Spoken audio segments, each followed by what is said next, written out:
Hi, hello. Can you please sit down? Hello, good morning, everybody.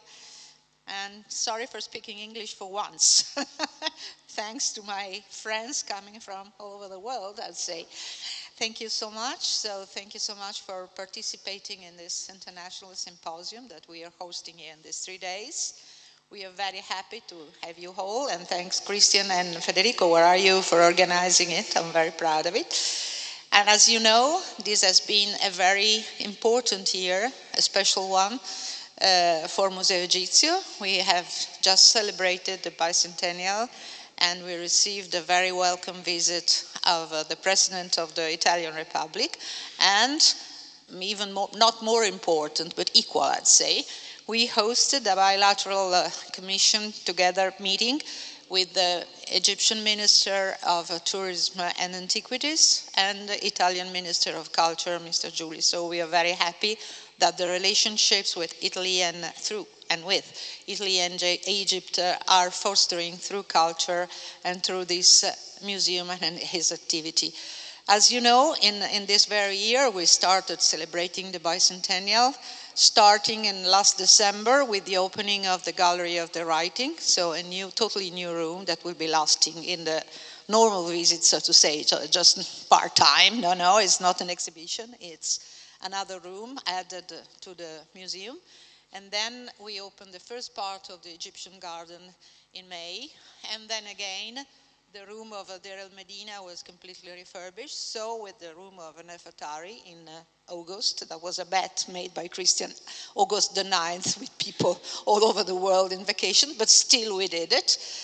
And then again, we opened the 3 rooms of Materia on October the 4th. So as you see, we have been celebrating this bicentennial not just by once.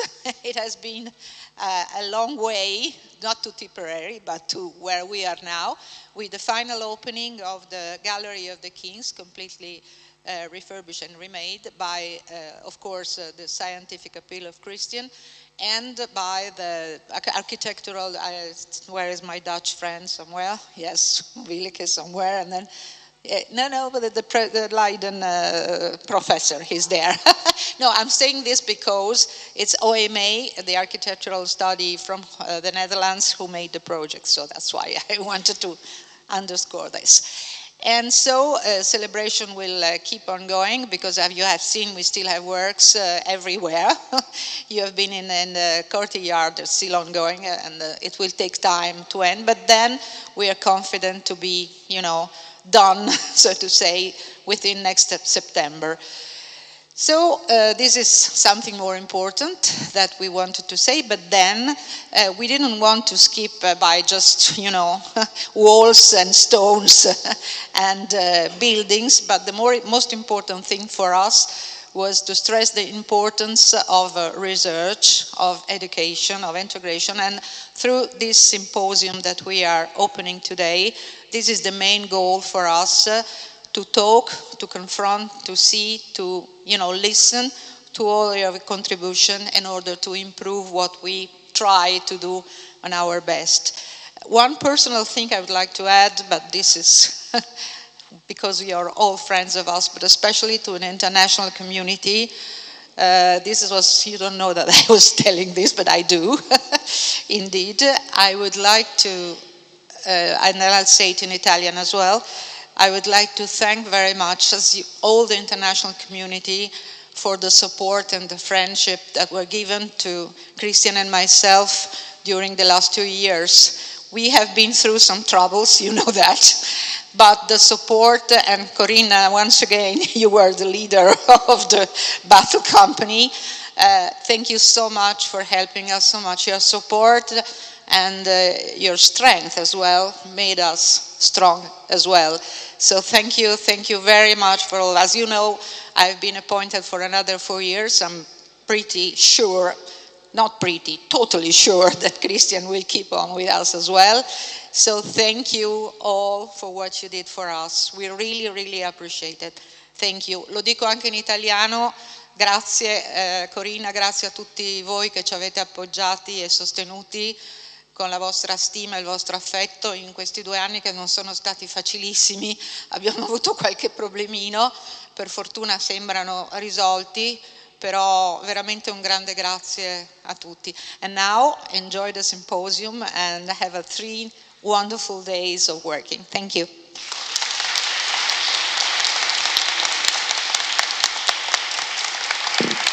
Now, who's the master? Ah, yes.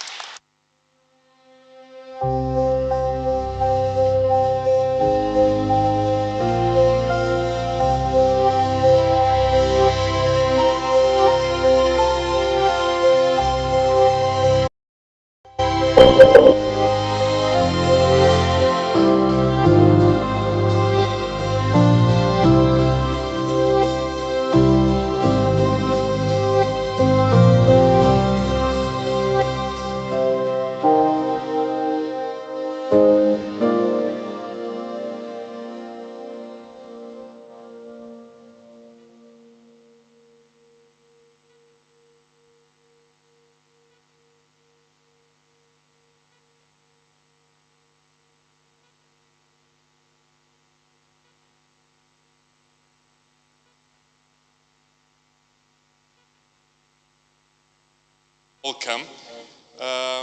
So I'm very happy and honored that so many scholars, colleagues and friends have accepted to be here to start thinking about where is the museum 200 years after foundation, where are we going to, what have we done in these past 200 years, what can be improved, what is the path ahead of us.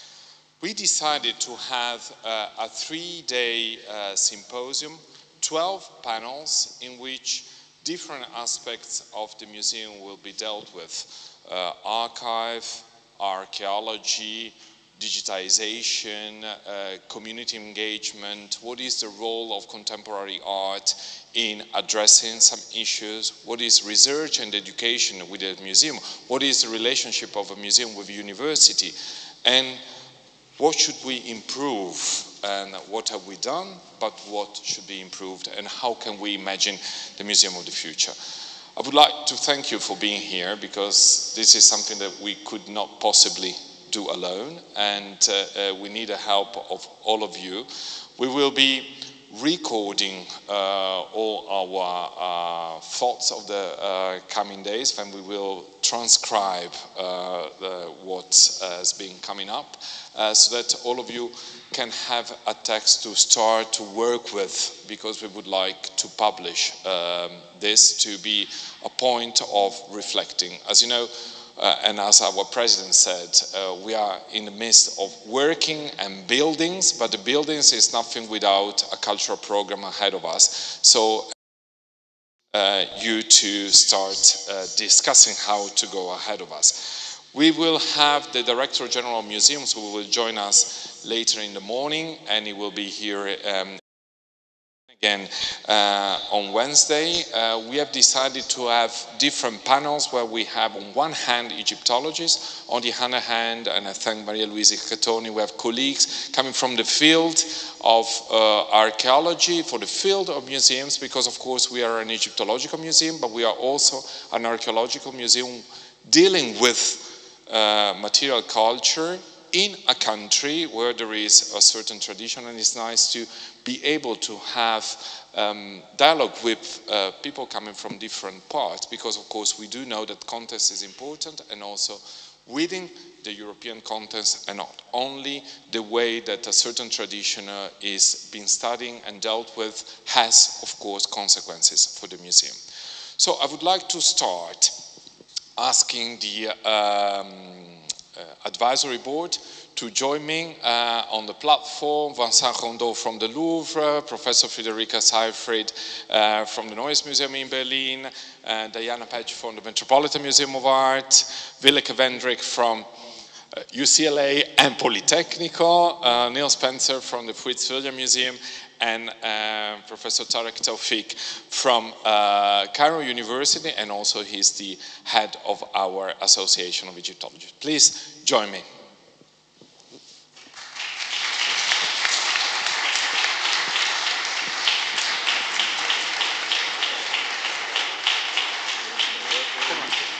How's it work? No, I sit here,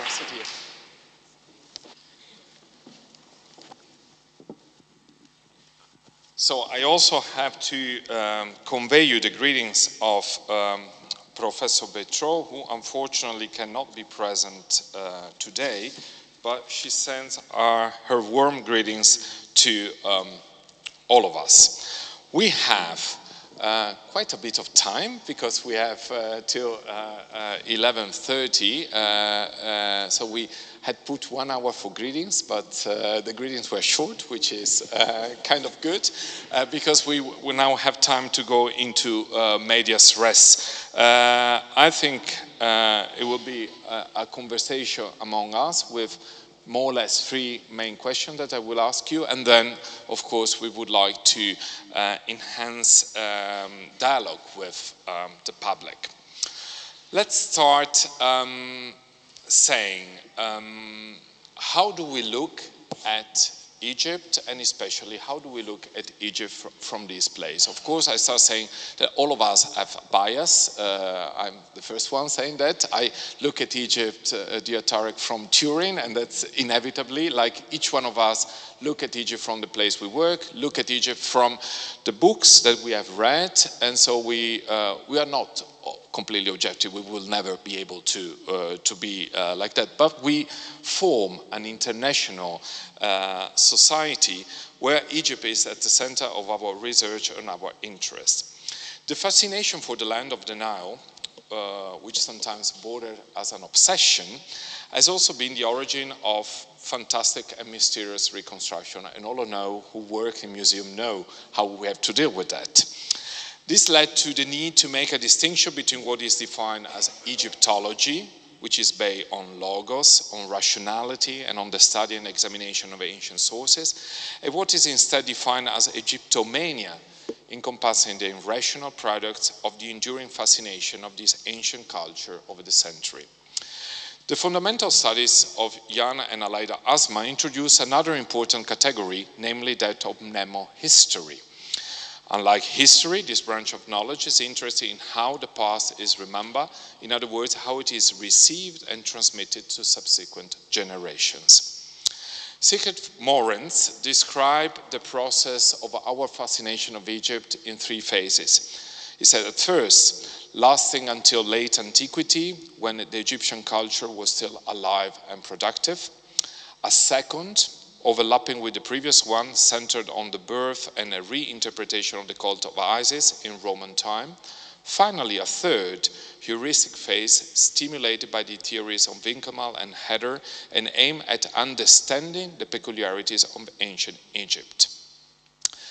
Nowadays, we can say, I'm biased of course, and I apologize with my colleagues from universities, museums are the main channel for interacting with ancient Egypt. Well, at least numerically. Quantitatively speaking, we are the place where the most people get in touch with Egypt somehow. Too often we tend to forget that, like other archaeological museums, those dedicated to an ancient Egypt present a very incomplete selection of objects. Despite that, they tend to present a single, coherent vision of what we now think about ancient Egypt. The chronological and geographical grids used to systematize knowledge can be a double-edged tool.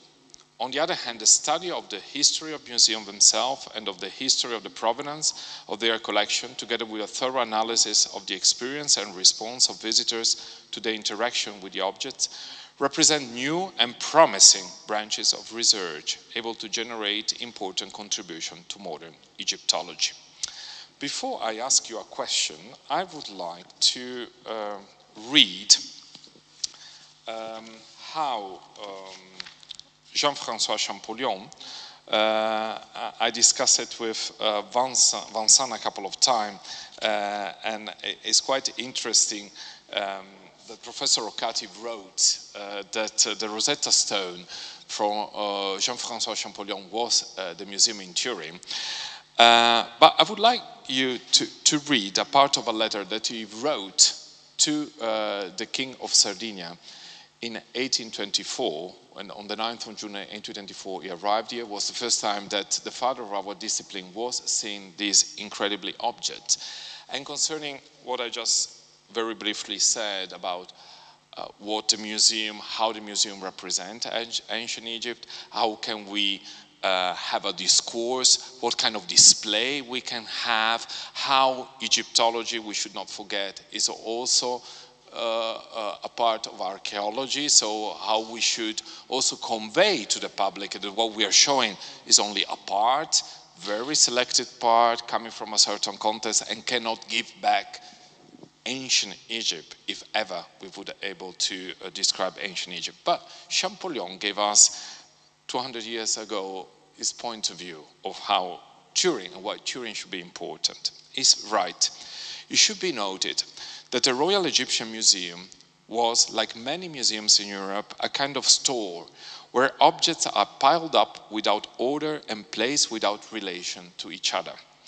Egyptian monuments lend themselves much better than those of the Greeks and the Romans to a classification that is both methodical and scientific. Each object always bears an original inscription that indicates, without uncertainty, both its purpose and its destination. It's so nice to read this certainty of 200 years ago.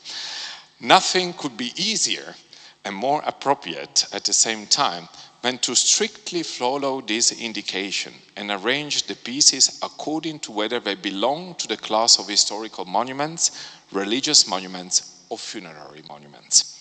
These three major classes are subdivided into various sections marked by the very nature of things. The Museum of Turin, thus classified, would present for the first time to the learned Europe a systematic series of monuments by means of which one would successfully gain a correct and precise idea of the religion, the cult, the customs, and even the history of the ancient nation to which the Florentine people of today owe the fundamental elements of their sciences and their social state.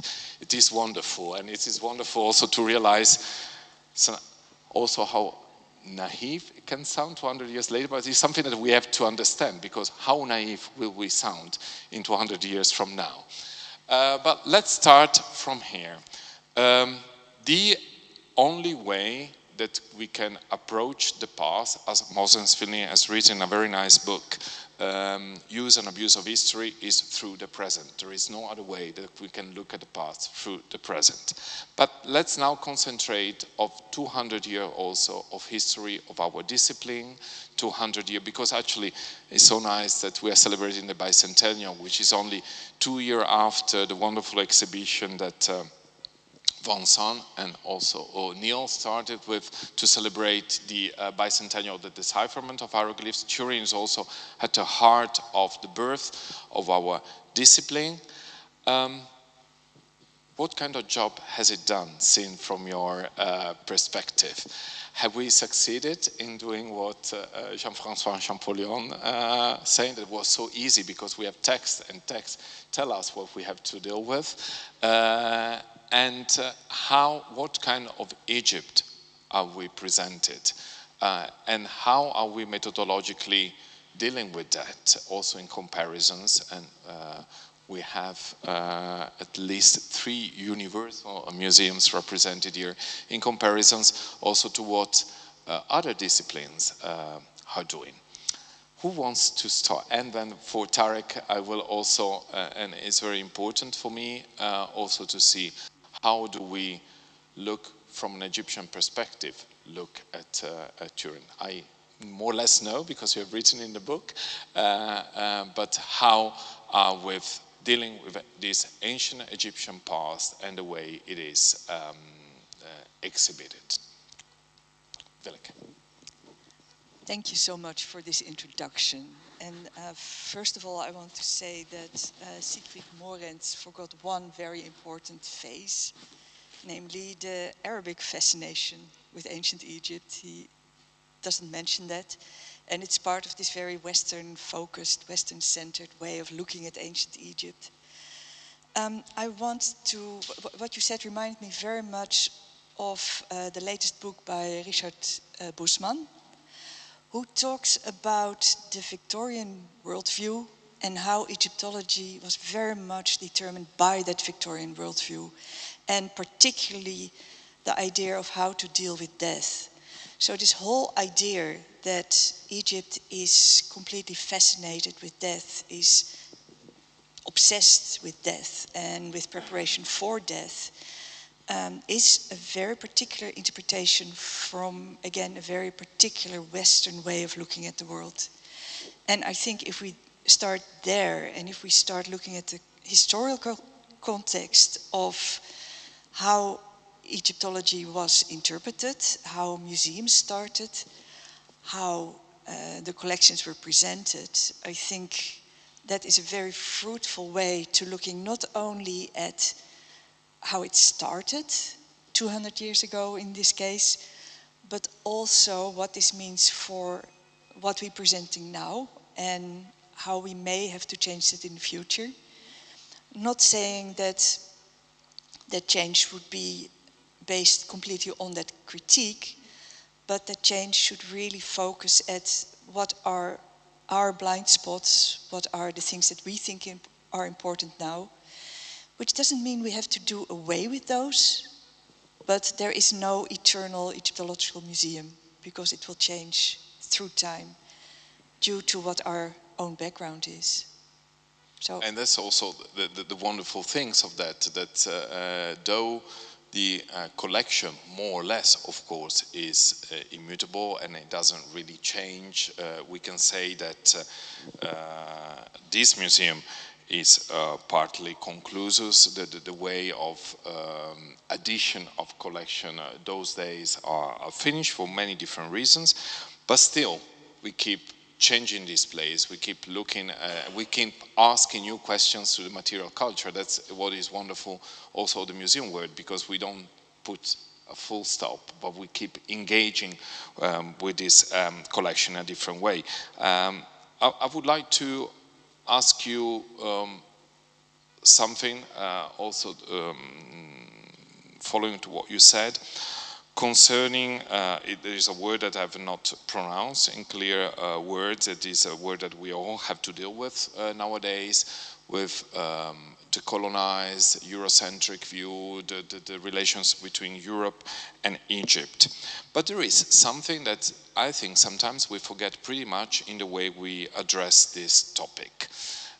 In the sense that on one hand, of course, there is the Eurocentric view. On one hand, we forget also to say how much archaeology developed from antiquity and how the way we were looking at the past in the 18th and 19th century was completely different. Because we always have a narrative, or very often nowadays, a narrative of dominations versus a dominated country, which is, well, I mean, we have to look at history and be clear about that. But if I look at what happened within this country, for instance, how we were dealing with antiquities in the 18th century, how you would take out frescoes from a domus in Pompeii and put it in a museum, there was nothing about domination, but was the idea of how you would deal with precious objects, which had to be put in a safe place, which as brought to the creation of museums, which are in the same time a place of construction, but also a place of destruction. Do you think that we are addressing clearly enough this issue, that maybe also thanks to museum, a bigger attention to the objects and the object and contest developed? In our archive, there are some notes of Schiaparelli when later on he became director of this museum in 1894, and then he started saying we shouldn't buy objects anymore. We should go for excavations because we miss the context. And actually, he used to display also objects with photographic books where you could see the context where the objects were coming. So what we sometimes label only as colonial past, doesn't it has to be also with the fact of how we were dealing with objects besides the colonial relation with Egypt?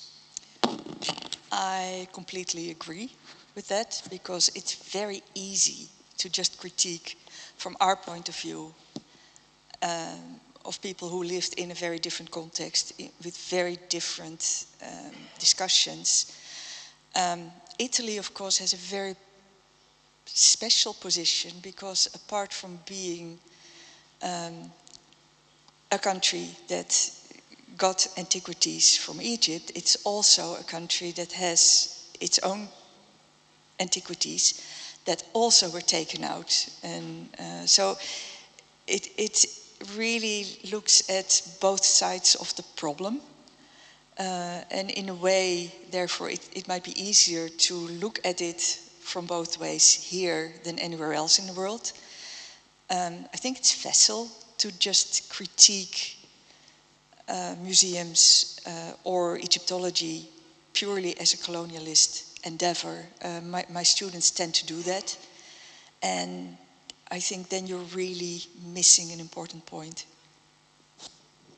Tarek, may I ask you what do you think on this topic, and how can we address it in a very productive way? Because we can, there can be a thorough discussion in which we build walls on both sides, or there can be a way to address this topic in a very fruitful way and to also understand and do not forget how our discipline and how archaeology developed in the 19th century, and how now we are not focused on object levels anymore. We talk about landscape archaeology, but our view has completely changed.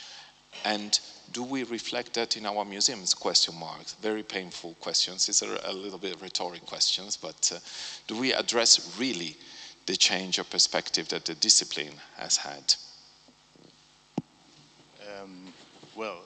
Your introduction has been very stimulating.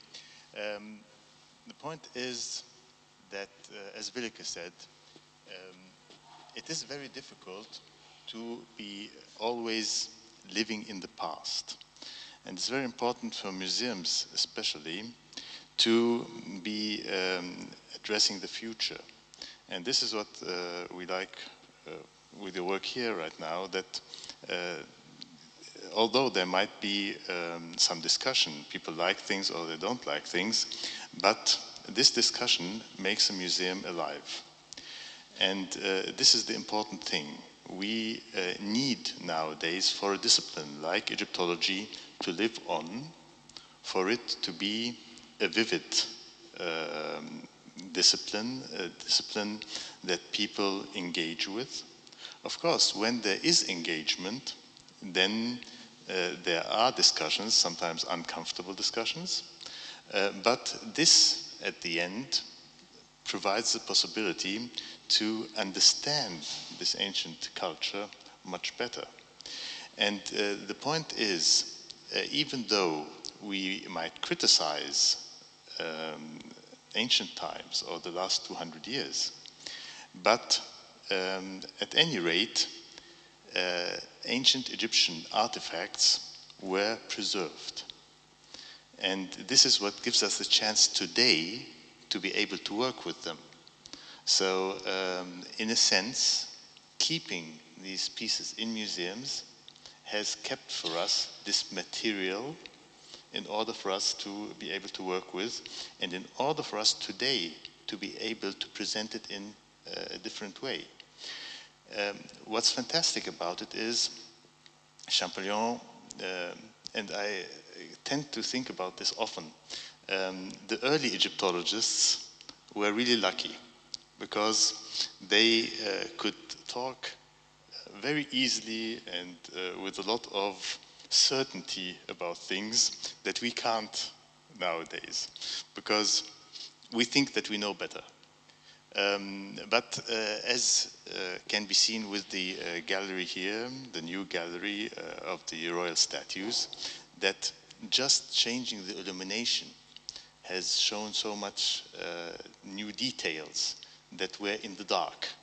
And this is the point. This is the fantastic thing, and the thing that really makes us different than any other discipline is the Egyptomania, the fascination. You can open an Egyptian exhibition anywhere in the world and it will be a success. Other old civilizations don't have this.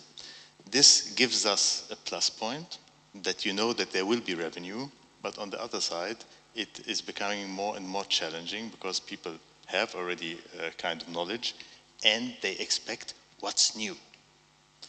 But again, this stimulates us always to be trying to present some new, nowadays a lot of interdisciplinary results that keep the fascination alive. And give us also a lot of responsibility, because it's true that we, whenever you have a show on Egypt, the people are queuing up, and I'm always thinking how Barry Kemp used to say that ancient Egypt is not dead but still alive, because if people are queuing up outside, there is a certain agency of these objects that is still there, because otherwise, a friend of mine who teaches history tells me you are very lucky because Egypt is the chapter of history that everybody likes before it gets to Greek and Rome, and then it gets difficult and boring, but Egypt is still something that we really like. I would like to turn to my colleagues working in universal museums. What kind of job do you think we are doing in exhibiting Egypt compared to for instance, what our colleague from classical antiquities do. Are we still presenting an Egypt of death, religious temples, or are we engaging more in other aspects? Are we also able to say what are the gaps in the material culture that we have, in the research that has been done? Are we transparent enough? And I say that coming from an Italian point of view, and I would like to hear also my Italian colleagues later in the discussion. Egypt puts itself in a kind of difficult position within the Italian museological narrative. In Italy, because of our pre-Unitarian history, because very late we came with a law safeguarding antiquities which had a national level, we don't have the Louvre, we don't have a big museum hosting all our past, but we have 5,000, almost 5,000 museums, 450 national museums dispersed all over the country, which with the museological consequences that you do not really have a museum about Rome, but you find antiquities explained in Naples, talking about what was Rome and Pompeii and Herculaneum in that area. You find Museo Nazionale Romano, where also major part of the antiquities come from the excavation which were carried out in the neighborhood and in Ostia. And then here we have the Egyptian Museum, where in the mind of the people has to tell the history of Egypt from A to Z, which put us in a very difficult situation compared to what people see in other museums. So, remembering what Champollion was saying, is it true that for us it's so much easier because the objects are covered with text, which say we no doubt what we have to say about text? Neal. Shall I go first? I think the word that keeps on springing up in my mind from the quotes from Champollion is this urge to classify and to order and to put into dynasties and rows of kings. And I think that the hieroglyphs kind of prompt that, don't they? And I think where we're getting to in museums is we want to allow the objects to be unruly, to not conform, and so that you can come into a museum and you can understand the classification, but it can also be, I suppose, recoded, and you can read these objects in different ways to address some of the difficult histories we were talking about, but also some of the voices that are not there. So, you know, the labor behind these objects, the makers of these objects, the modern labor behind the extraction and the collection and the excavation of these objects. And I think that's the wonder of an archive, like a museum, is that these objects can be consistently recoded. And I think just you opened the discussion, Christian, by saying, you know, museums are the most popular way of engaging with Egypt, and I would slightly push against that and say we're also now in a world where literally millions, maybe billions, I don't know, of people will be engaging with Egypt through a Netflix series, Cleopatra and so on. And I think that's an incredible opportunity, but also challenge for museums, because our visitors will have a different kind of knowledge level and a different expectation of what they can see when they come into a museum. And I think to your question about universal museums, one of the challenges with those, and I think we should put universal in inverted commas, as I'm sure you agree, is that it's very difficult in those museums to step away from this teleology of Egypt, Greece, Rome, let's face it, Europe. Yes. And the positioning of Egypt in relation to Africa, in relation to Western Asia is something that I don't think has really been addressed properly in those museums. And of course it's partly because it takes 10, 20, 30 years to have a generational change of displays in these museums. So I think you have a very different opportunity in Turin, because broadly speaking your collection is Egyptian, and so while it's a viewpoint from Turin, you have an opportunity to provide a viewpoint from Egypt in a way that is more challenging for those museums that represent different cultures. And it's also, well, as you know, on one hand it's challenging, on one hand it's also a very recent construction, because in 1832 the Royal Museum of Antiquities and Egypt was born here in Turin, and for almost 100 years this museum was was imitating, maybe, I don't know, was looking at the bigger brothers, of course, in France and in the UK. So we had classical antiquities, we have Egypt, we had also natural history museum. You can see in a nice painting of the Leani that we had down there. Then at the end of the 19th century, the National History Museum went out. But antiquities were here, Roman and Greek antiquities were here until 1939. Then we still had Near Eastern antiquities, which were here until 2006. And then was a clear direction that this museum should only be Egyptians, with all the consequences of that. I always keep in mind that when people come inside here, sometimes I think that Egypt is a kind of vacuum and they don't understand the relations with other countries. Can I just say something? I think that's one of the things that an encyclopedic museum has the opportunity to do more easily is the Near Eastern department is over there, and although it's not in your space, you can do things with that department. You can create something that brings Egypt and the Near East together, or Egypt and Sub-Saharan Africa, by topic or by connection. With ancient Near East, there's connection, but you can also do it by human topics. And that's something an encyclopedic museum gets to do easily, because ours covers 17 departments. And things like the impact of ancient Egypt on arms and armor, for instance, is interesting and can be traced and connected by having the two departments work together on something. That just happens to be a recent lunch. Anyways, that is the strength, I think, for an encyclopedic museum. It has its failings. For instance, the point that you made that Egypt gets isolated in an encyclopedic museum. It's true. We are at one end of our museum. Sub-Saharan Africa is at another end. Ancient Near East is another end. And ancient Egypt was connected to these in all different kinds of ways. We're never going to be able to move our collection there. We have a temple and a tomb that are not going to be picked up and moved to the other end of the building.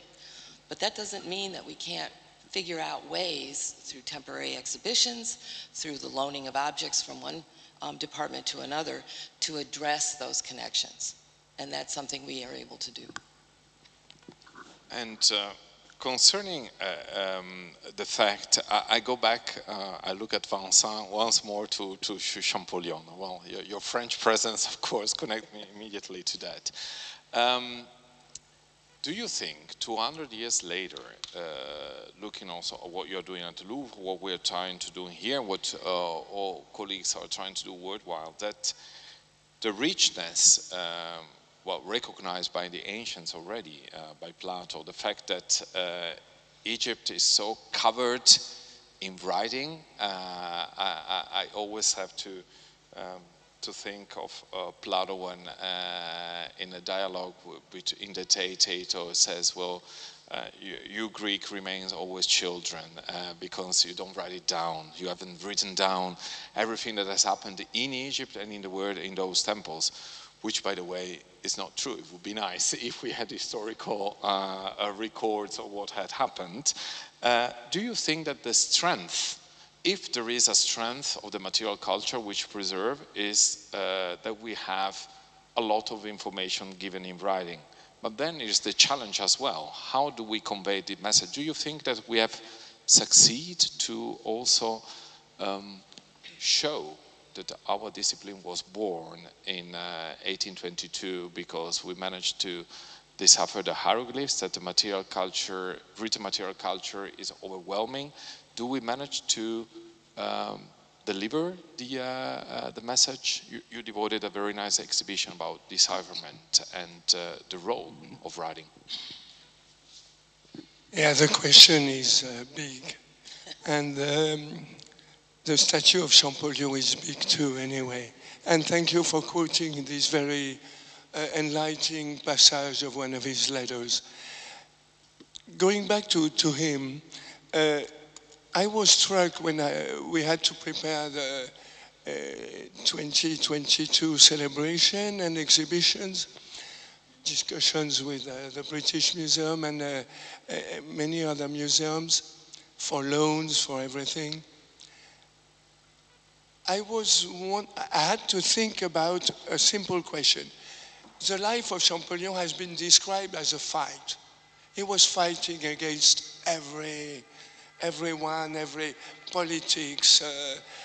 You know, it was, of course, the period, the historical period was tough, and he was not prudent enough. But also, what was this reason of a fight with an Englishman, his competitor, with Italian scholars, with the Pope, with why was he fighting constantly the administration of the Louvre Museum? And step by step, I had to admit and to face the fact that basically he was fighting the previous vision of ancient Egypt at an end. Memories our future is really the key words of this colloquium, because I had to admit, but I'm sure we all do that, Egypt has a special status among the memory of humanity with a capital H. Egypt is very special. You have said, Diana, isolated. I would say also distinguished among the others. I mean it because for reason you quoted Plato, the Greeks, the philosophers, the geographers, the historians, the poets all say that Egypt was at the origins of humanity. And then we pass, each generation after generation, we pass this message from one to the other, from the grandfather to the grandson, from the aunt to the nephew, and so and so. And I am really convinced that we have to deal with that, and Champollion had already to deal with that, and we are still dealing with that. And if you agree, these post-colonial issues that I don't know what we will keep of it when it has passed, but it's also a fight. Again, on the topic special, not only, but on the topic of Egypt, it is particularly vivid. Why? Because we're talking about an heritage. And Champollion was the one the first one to try to impose, that the classification you mentioned is absolutely right. He said, listen to me, it is a civilization like others, but people wouldn't admit it because we were in this heritage tradition, including the Rosicrucian, including the Masonic lodge. It's such a heavy heritage concentrated on Egypt. And we are still dealing with it. Egyptologists in the universities, in the museum, fight to make people admit that it is a civilization like the others, but people, they don't want to believe us, you know. And the term Egyptomania recurrently come back in our discourses, but it is if I make a quite weak word. It sounds like an illness, you know. We are not ill of ancient Egypt. We are dealing with our heritage. And of course, and Tarek, you had very precise words on this special issue viewed from Egypt. Of course, the heritage is also the issue viewed from Egypt. And you add tourism and everything on the top of it. And it makes I hope I am convincing. Yes, you did. And actually you gave me a nice introduction to ask at the end of the first round table the question to Friederike. Well, we quoted Champollion many times. Let me quote, I'm Italian, also Ippolito Rosellini and the French Tuscan expedition, the role that Pisa University has at having a chair already in 1824 in Orientalism, change in Egyptology in 1826 has been the first chair of Egyptology. With all this fight, though, of the recognition of our discipline as such. And one of the first pupils of Rosellini was Lepsius. Rosellini in his letter writes he was very struck by this young scholar working 9-12 hours a day. He said in a letter he's exceptional, and actually he said he just came back from 5 months in Turin and he documented everything. And so now I can see all the monuments there. Lepsius had a very strong point of view and role, of course, in the museology in Berlin, very strong choices of having this landscape, these views of Egypt. And I liked very much that it was kept, of course, also in your museum, that is part of the very important history. Going on the way we display ancient Egypt, in your view, how are we more faithful to, let me rephrase it, how can we have a link to what we are doing in our discipline and we are advancing in research and the way that we are displaying? Are we, in the display that we give at museum, giving the same message that we are dealing with in our discipline? Is a j'accuse also against myself while I'm asking you the question? I'm thinking of the new galleries of kings, or are we still also presenting this Egypt of pharaohs, this Egypt of religion, and not that we shouldn't, I'm not implying that, but are we just say part of the story here? Christian, so from the perspective of the Berlin Museum, you know we opened in 2009, and of course we are bound to this old Lepsius concept in those rooms where it is preserved. And I think this fits very much to the Champollion attitude. And you know that Pasalacqua was somebody who really followed this discipline of making categories and showing the material culture, organizing it, and so on. I think that they did it in a very good way. And of course, like Vincent pointed it out, it is that in those times, it was really this looking for the roots of the European culture. And it was for the Prussian king, when he founded the Neues Museum, it was in the concept that having prehistory and Egypt as the base of the coming later disciplines of the classical antiquities. Therefore, Egypt is in the Neues Museum as a part of Mediterranean culture and history. And sometimes I think we really have to look from our point of view nowadays, historically, what have we done in 200 years? We should be critically, but sometimes we are not honest enough with our ancestors. I think so, sorry.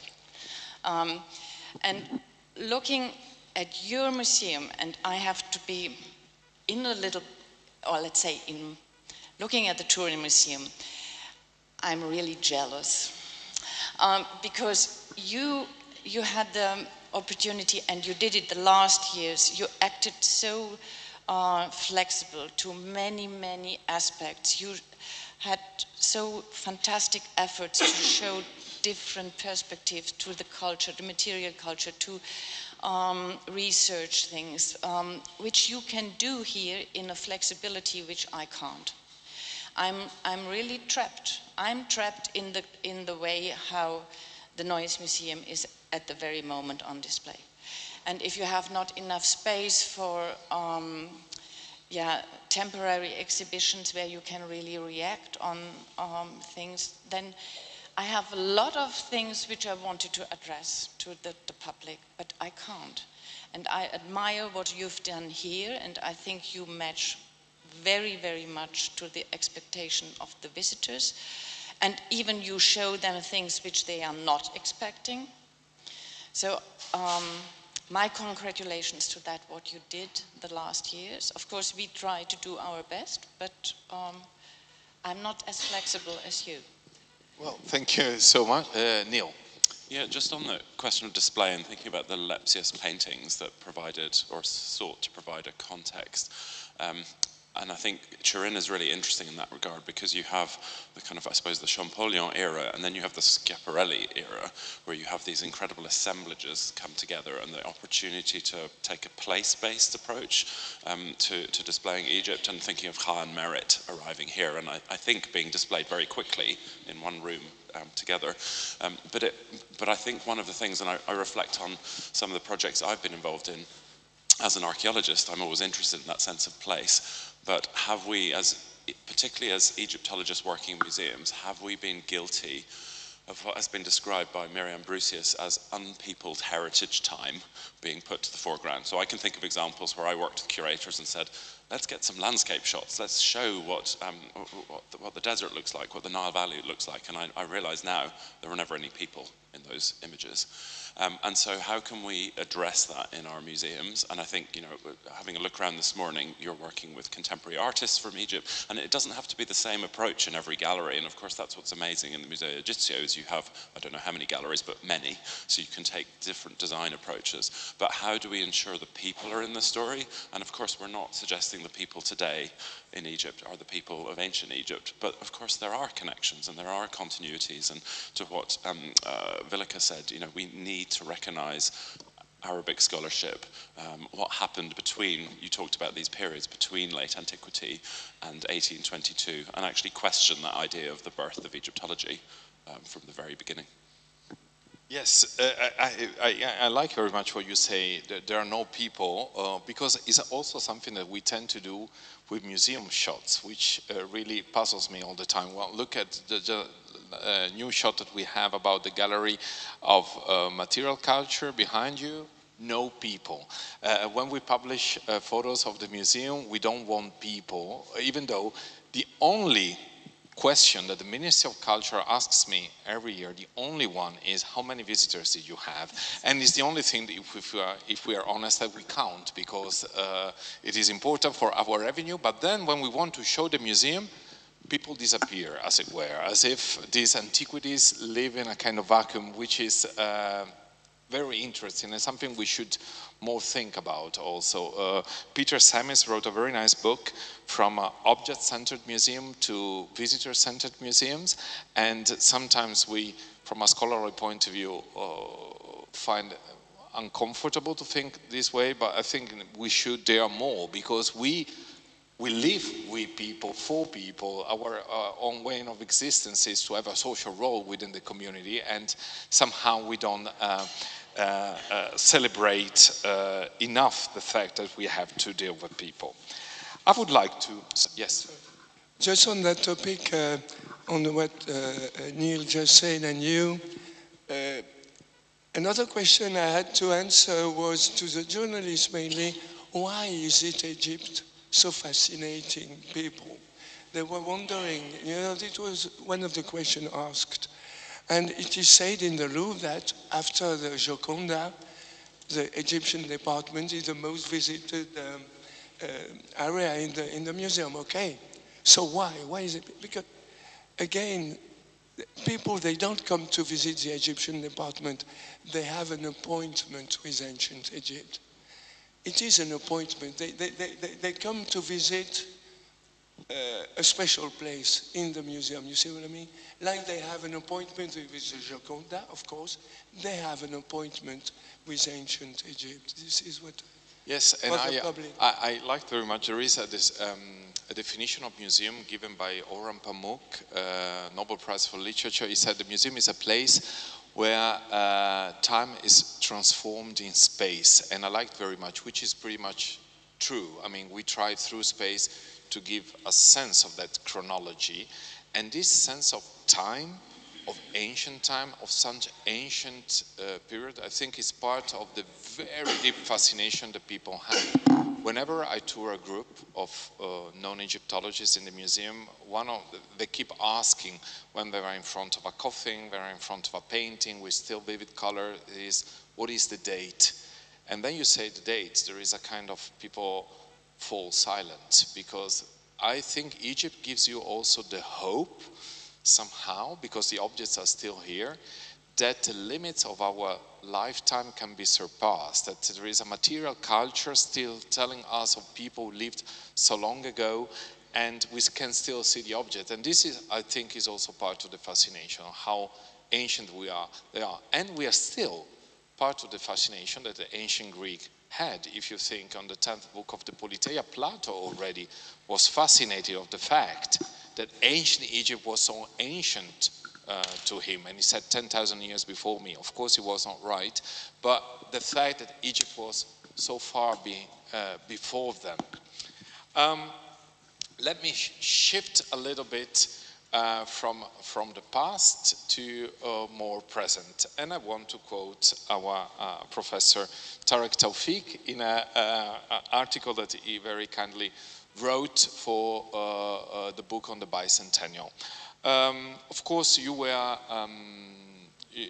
analyze how the Services Antiquités and the running of antiquities was done in Egypt, how it was done before 1952, how, as you address, very rightly so, dealing with the antiquities was not in the hands of Egyptians, and Egyptians really tried their best. Of course, you devote very needed words to Ahmed Kamal and the role he had in the museum, even in Egypt, which was part of the Ottoman Empire, when it had the British protectorate, and it had to fight to find its own way. But then, and I want to quote it because there are many colleagues who were part of this project, Tarek says something very nice that I want to quote.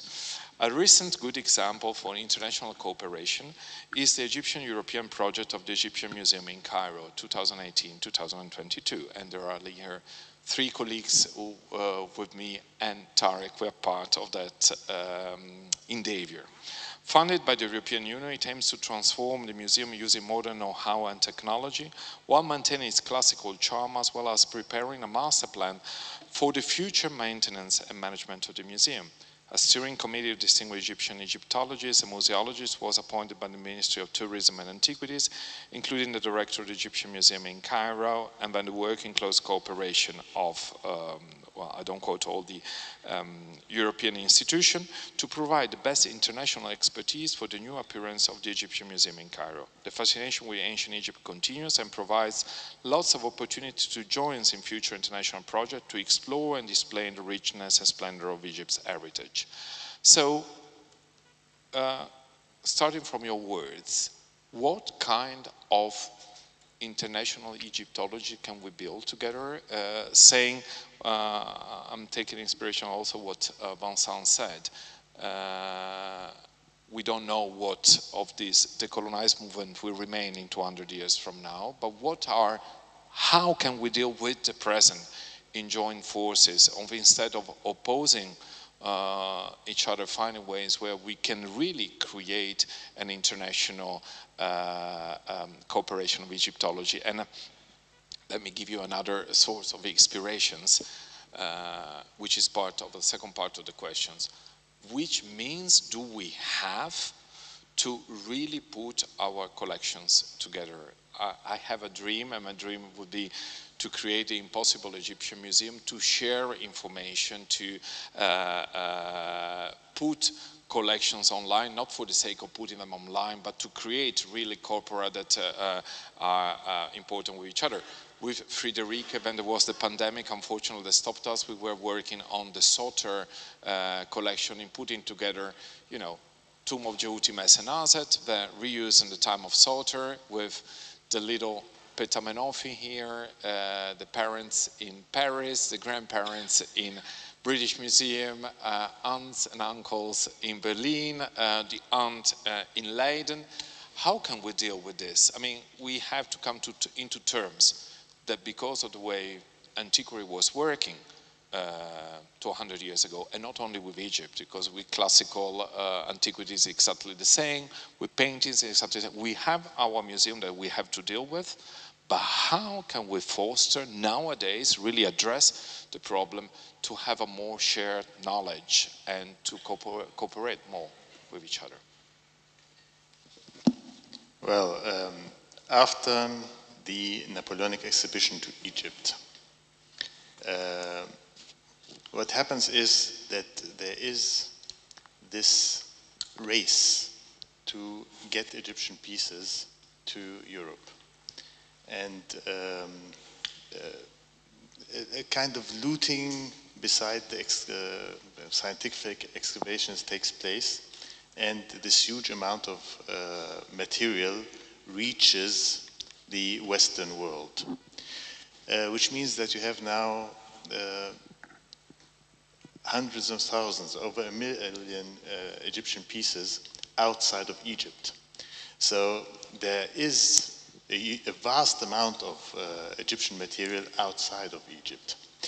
The point is how to work now together in order to use all of this together with what is nowadays excavated in Egypt to give a more clear picture about ancient Egypt and to serve this thirst of the international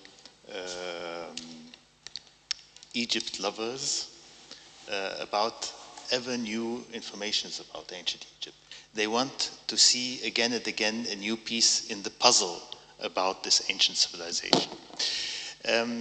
Of course, going back, already in 1835, Muhammad Ali Pasha begins to put an antiquity law that prohibits antiquities to be exported outside.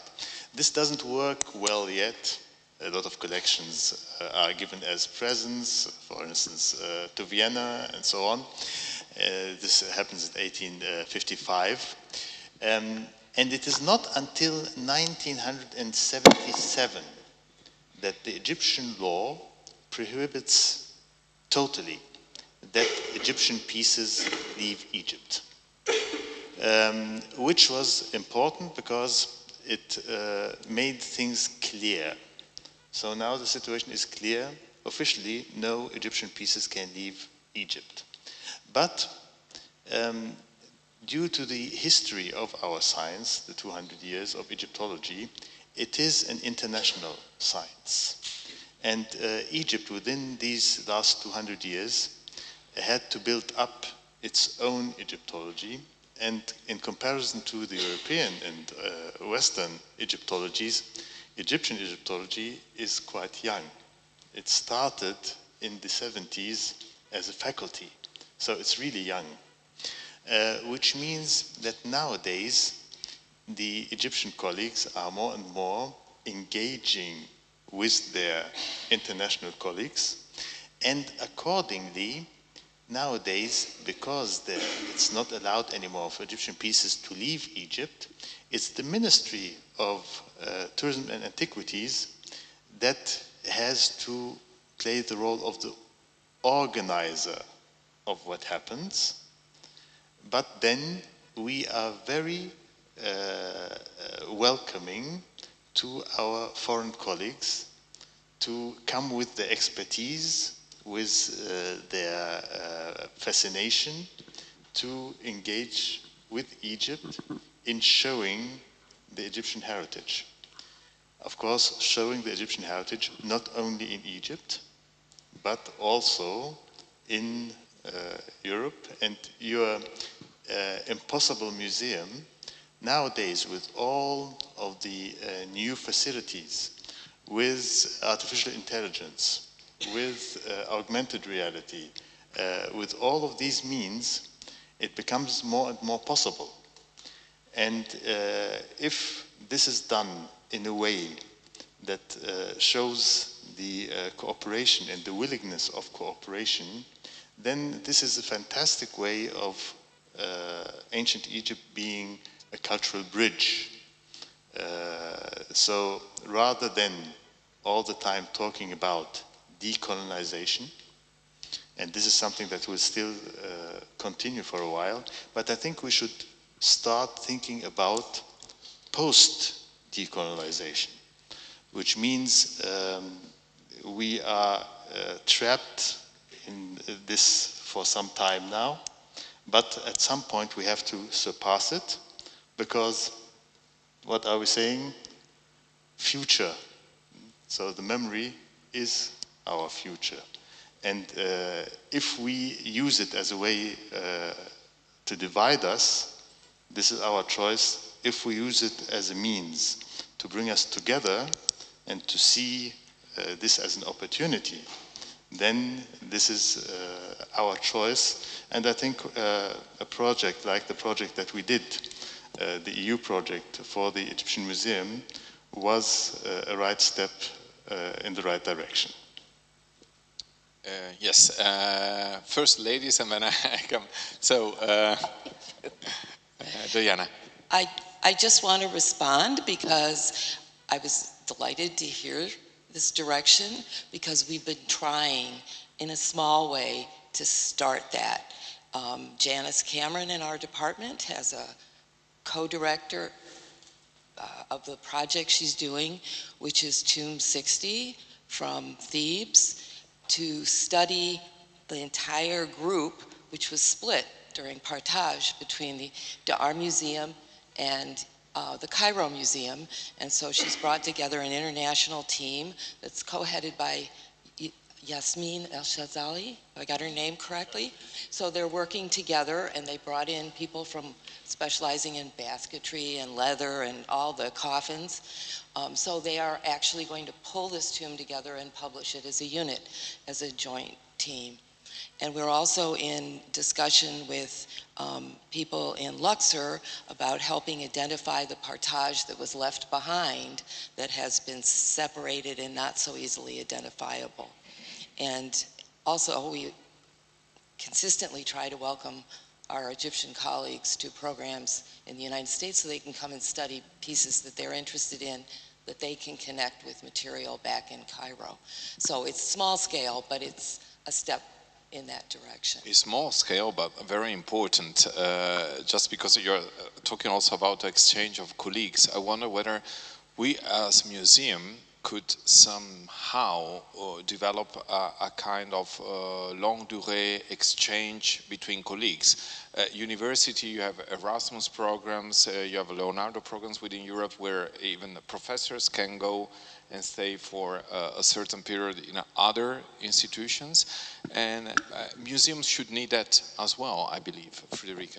I think we are doing that since years. So we have special scholarship running from the state museums, and I hosted, I think, during the last years, many, many young Egyptian scholars who made research in our archives and the deposit and so on, and they were very happy, and we have, year by year, we have them, and from the DAAD and other possibilities of scholarship. So we are doing that, and I think this is one of our duties we have as museums, to be a place for research, for education, and I think now we are in discussion of Egyptology in museums, yeah, and your vision of these, yeah, combined museum is a wish of professional Egyptologists. So this is something different to the expectation of the visitors in the museum. Yeah, we are speaking of two different aspects of museums and museum work. Yeah, I would appreciate, of course, we make the sauter digitally, no problem, but you need to address, of course, your galleries, you have to address to the public, and this is something you can perhaps combine it, but it is, we are now on the level of Egyptology and not museology for the public, as I understand it. Neal. I think in terms of the future, one of the things we need to think about in museums is the principle of relinquishing ownership. And I don't mean here about who owns the objects, and we can have that discussion. I mean intellectual ownership. And so technology has brought us so much. And I think the Museo Egizio has been a real leader. A personal story, going back to the late 20th century, which shows my age. When I was doing my PhD, I came here and asked to look at a statue, which was on display, but I wanted to see the back of it. And I was told very clearly, you cannot look at that. There is a professor somewhere who is studying that, and you cannot look at it. And so with Christian arriving and his team, you've made this museum so open. It's fantastic to see, your collections online, your free conference proceedings, your papyrus database and so on. It's fantastic, but I think we can do so much more, because if you think so much of the way museums are using technology to make information available is effectively propagating 19th century modes of cataloguing. And so you have to be an expert to find things. Now, experts need to find things, and that's great. Papyrologists finding papyri. But if I go to, a zoology museum collection, I don't know where to start. I don't know the terminology and so on. So how do we connect the public side of what we do and the audience engagement and involvement with the very kind of academic cataloguing side? How do we make our collections online integrated with the rest of our websites and our digital endeavors? How do we allow serendipity, creativity to come from our collections? And I suppose to that point about relinquishing ownership, our archives, if you call our museum collections archives, from objects through to papers to photographs and so on, they're massive, but they are only a small tranche of any area that one might want to study. And so I think by relinquishing ownership and letting that material out into the commons and not seeing it as more valuable than, say, I don't know, an oral history in Siwa Oasis, or the cultural memory that is held within communities, or our audiences here. And so I think it's a really difficult thing for museums to do, because we're founded on the idea of housing, owning, protecting, rather than these things being living items. And I think we can learn a lot here from anthropology museums, or museums of more recent material production. Well, thank you for mentioning the word anthropology, because now I can formulate the question that I want to ask Willeke, because I think was the missing brother in our collection, or sister, whatever you want to call it.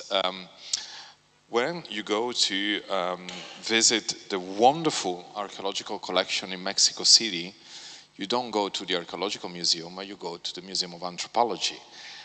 Divided, of course, in 2 floors, where on the ground floor you have more the ancient past and archaeology. On the first floor you show how way of the ancient culture is still living nowadays. Mexico, how Maya, Aztec are still part of that. And I would like also to quote a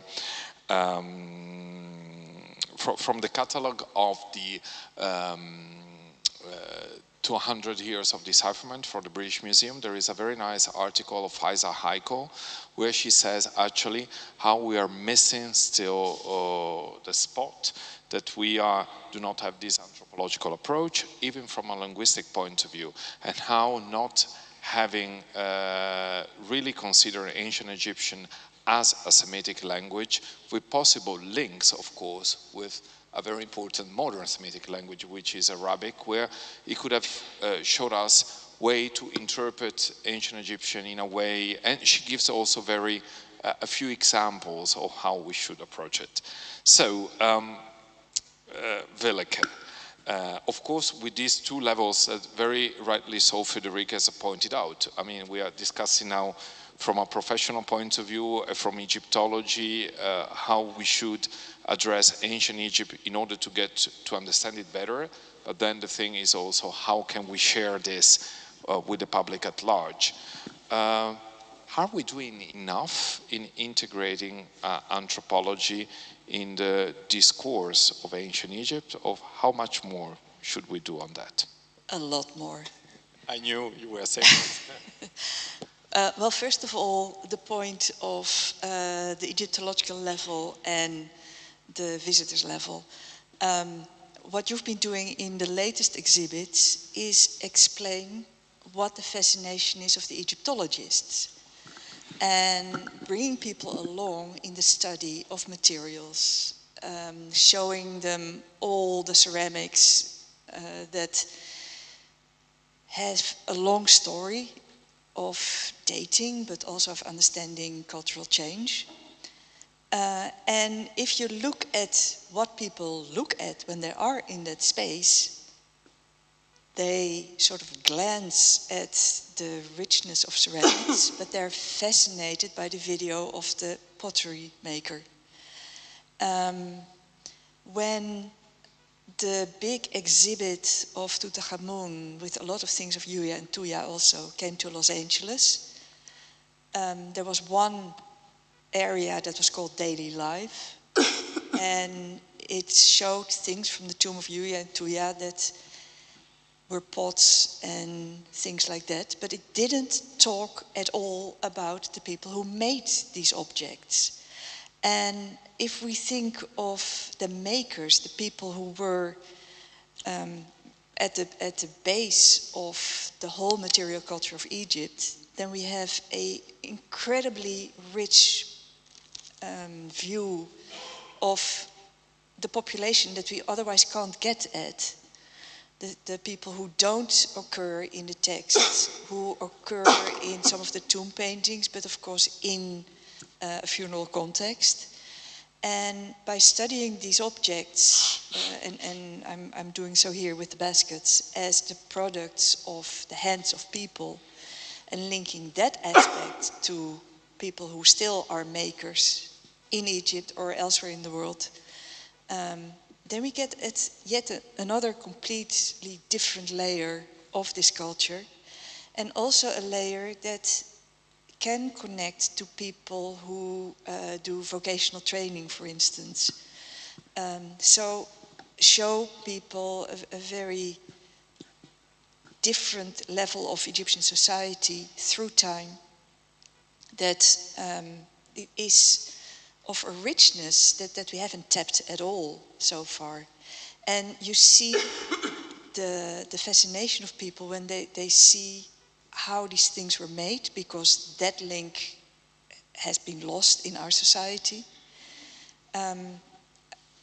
In 1998, I organized a conference in Cairo at the Dutch Institute, now the Dutch Flemish Institute, which was called Moving Matters.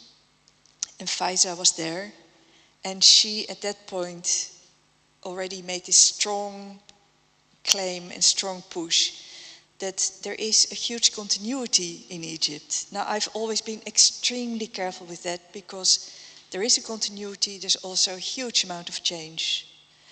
But to look at that continuity with keeping in mind the amount of change that also took place, and always putting things in their proper context, I think we can just enhance so many of the objects that we have in all our museums with linking it to people of today, people who make things, and that can be people who make things in Egypt or anywhere else in the world. Just one example I want to give of a student of mine who did her PhD looking at standardized pottery, and she was looking at how you can recognize the hand of the maker in that pottery. And the secret lies all in the rim.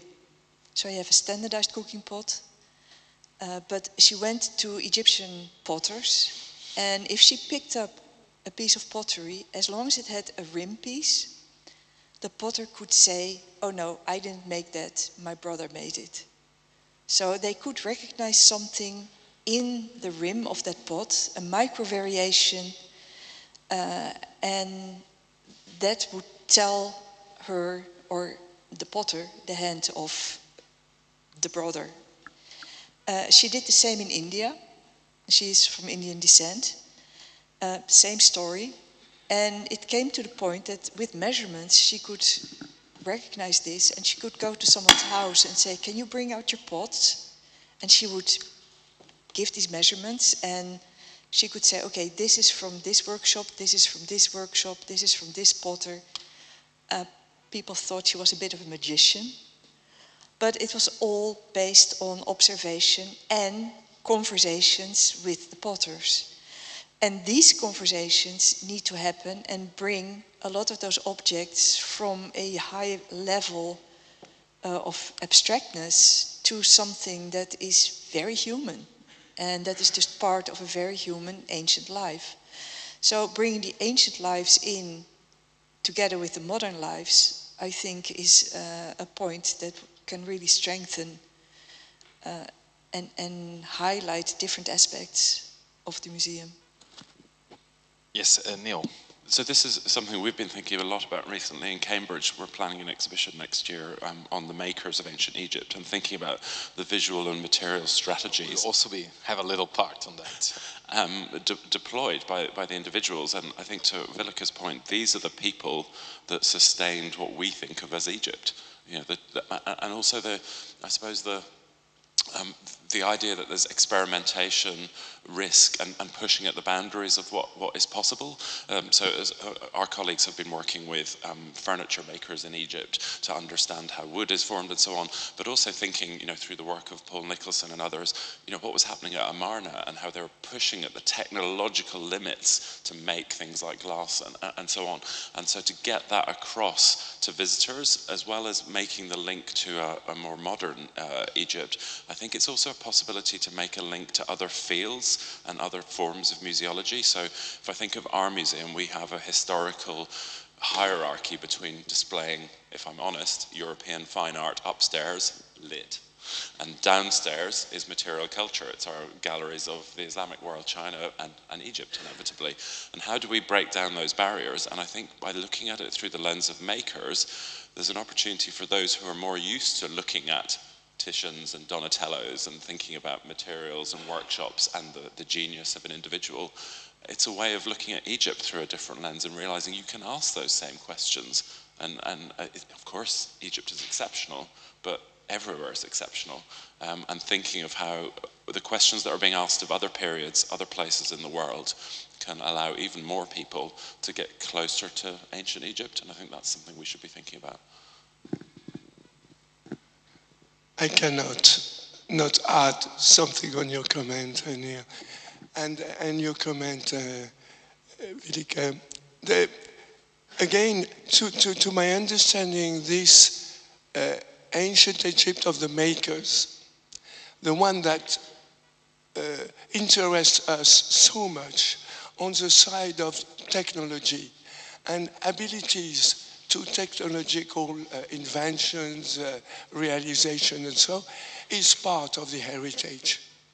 I think it is really something that, alongside with the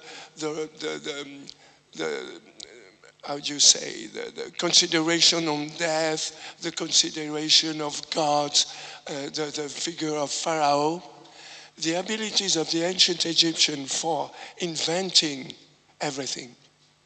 Techniques, pottery, mathematics, whatever, you just name it, medicine is part of our heritage.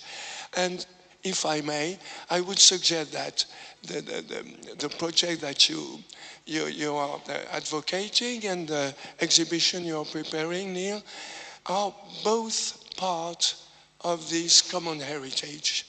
In a sense, if I may, they are not that new. in our interest. You see what I'm trying to put? It is really, it is in the package, if I'm...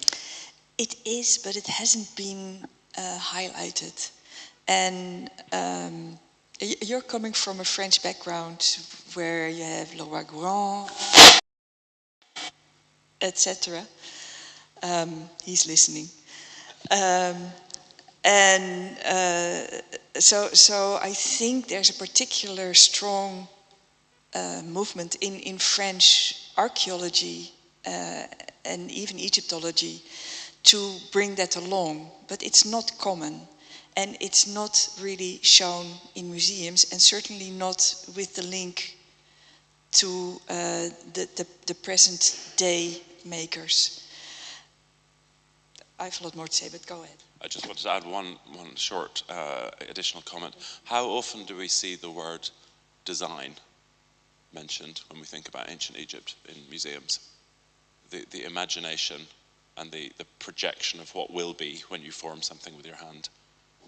It's almost never there. We think about design in much later cultures, and I think there's something to it. Which is interesting, by the way, because if you think how many designers and even fashion makers are still fascinated by Egypt and fascinated by the fact, and this can also be a link also with what Vincent was also saying with nowadays society. While you were talking, I was thinking of an example that has nothing to do with Egypt, but very interesting. One of the most important sites in Turkey, Aslantepe, has been the place of excavations for many years from the University of Roma La Sapienza, and the professor who excavated there for 40 years, Marcella Frangipane, when she first took over the excavation, one of the first things she did was going around the village to ask why this site, so important for the transformation, agriculture transformation, the development of the link between southern and northern Mesopotamia, what do the people thought about that? And nobody knew, of course, anything. And then she decided to ask big questions. You were talking about invention, so she was like, why did people invented writing? Why did people developed religion? And then she put up these panels on a highway, and people would see, and then of course underneath was written, come to the site and we will explain you why. So it was a very nice communication strategy, but in 40 years, what is really interesting, she did a cognitive map with the young people in the village, and it turned out that in their interest there is a mosque at the center, and then the school / McDonald's, and then the excavation. So has become part, so sometimes I think, and it's a j'accuse against myself, I start with, we give it for granted that there is this fascination of Egypt, but we don't link it enough to what you were saying, Vincent. There are things that are also part of our heritage, because as a continuum in history, we don't reinvent the wheel any generations, but there are things which is also part of intangible heritage, which maybe we do not address enough. Yes, I agree completely, but I'm not completely convinced with your view, because I think we did a lot of these material studies in films and things like that for all kind of pottery making, leather working, metal working, stone masonry, when we did the Great Amana show in 2012. So we had it for every discipline. And even we had it with modern Egyptian makers. So and we had 1 year before, we had this show about Corinthium as how it was produced and so on. I think we are doing a lot in that direction. So great. Anthropology is in our field. Yeah. One of the things that is extremely important, and you mentioned intangible heritage. Intangible heritage is all about memory, and it's all about knowledge. If you think about makers and making, and I'm really excited to hear this, that you have been doing this. If you think about makers and making, if you think about how this, what we need to preserve is not the thing, but it's the knowledge. And for instance, several countries in Asia have programs in which they point at people who are the bearers of intangible heritage. And it's because they have this inherent knowledge, and it's something that I call body knowledge. It is knowledge about materials, but it's mostly knowledge about movement, about how to push, pull, form, touch. Very difficult to describe. And this kind of knowledge is very much ingrained in the body and in memory. And to preserve that is extremely difficult. You can make a video, but it still doesn't bring across the quintessence of that knowledge. Well, and it's something that, I mean, we try to address. I was fascinated by a stele at the Louvre where a sculptor is talking about Egyptian blue, and that he has learned the receipt from his father, and it will transmit to coming generation without saying how you make it. But there is this knowledge, of course, we know that, and this technique, which I think, and I'm very fascinated about your exhibition of makers, that we should address even more, because also talking about the two levels, Egyptology, but then also visitors. Visitors are really fascinating when you also explain the amount of technical knowledge that was needed in order to do something. We are the very luck at this moment of having Christian Wertheschos, our epigrapher, working in the museum, and he spent the past few months drawing the statue of Ramses II, every little details, every little refinement of that incredible statue. To what a kind of amazing work it was, and what the artist had in mind. And you were right, Neal, that could also bring us to explain this with different ways, because of course you admire Michelangelo or Donatello, but you also can admire the artistic value and knowing the difficulties of working with that material. Tarek, you wanted to add something? Yes, I just wanted to remind that we, with all our thoughts and discussions, we tend to forget the main dilemma that we're in when creating our museums, when creating our displays. Because the problem is that normally a normal visitor will only visit a museum for a couple of hours, which means that he has limited time. And we tend, out of goodwill, to overwhelm our visitors. We want to provide so much material, we want to provide so much stimulants. At the end, some of our visitors, they just resign. It is too much, and they leave because it is too much. So actually, the point is, I think that what already has been done a lot, doing special exhibitions about themes, this is a good way to go about it, that we provide the possibility for documentaries to do filming in museums, to give them expert information, that we give this information to the people at home. But when we come to museums, I like to do a very simple kind of comparison to the Oscar nominations. With our pieces, we have the best piece, and then we have the supporting pieces, like the best actor and the supporting actors. And these are the ones that attract the people to the museum, and they go to see these star pieces. And then, through these star pieces, we can provide other information. And we tend also to forget that the guests that come to our museums all have different interests. So you might be very interested in the anthropological approach. Others are not. You might be very interested in design. Others are not. So our big challenge is how to provide some stimulants in all different directions and to leave to the visitor the chance to choose what he likes, and then actually he will be able to see the museum the way he wants to explore it, and not the way, as over hundreds of years we have tried to do, to impose over the visitor what he should see and what he should understand the way we want to understand it. Yes, Neal. I say this from the point of view of my feet are still hurting from the 11 kilometers of the Grand Egyptian Museum display route.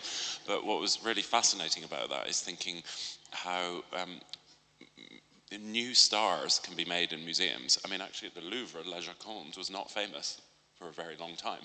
I think it was only in the very early 20th century it became famous for various reasons, including theft, I think. But walking around the Grand Egyptian Museum, where things that we as Egyptologists have been familiar with in, let's face it, not the best lighting conditions or spatial conditions in the Tahrir Museum, seeing material, and I was really struck by the material from like Todd or Mant, Medamud, which had space around, and I just thought, actually, how is that going to change Egyptology and the things people think of illustrating their book chapters with and so on, will be really interesting.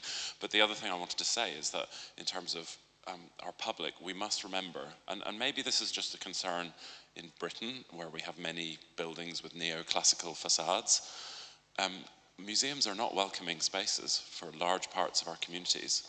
They are architecturally and ideologically a barrier.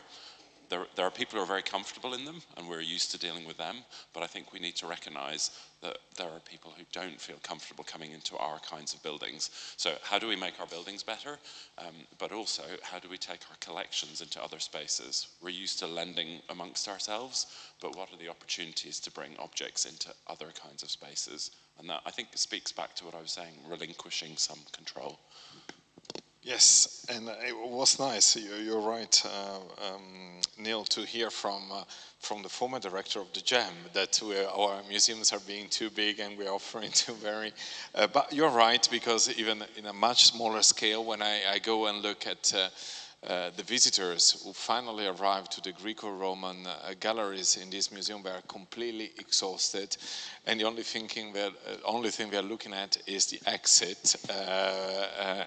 But we are expanding, so hoping that people can come back, and hoping somehow, that is also the idea of building the new covered square in this museum, that people can make their own choices, that people can go in this museum to the gallery of the material culture, they can go to the gallery of kings, they can do the chronological parcours, they can choose. Of course, the problem is, especially with schools, I'm sure that your museum is the same, the teachers feel deprived if you tell them that they can choose, because they're thinking you're tricking them, that no, but I want to see everything. And then there are these poor school children dragged around for hours. Probably, if I don't hate it, again, we will hate Egypt forever, because we will remember working for a long time. In the meantime, though, there is also the fascination of people for what we don't show. We have seen in the Netherlands, Boijmans van Beunigen being the first museum having a complete reserve visitable, how it plays on the fascination of people that you want to see. You want to see what is behind the scenes. I have a last questions for you all before I hopefully leave the floor to some suggestions from the public.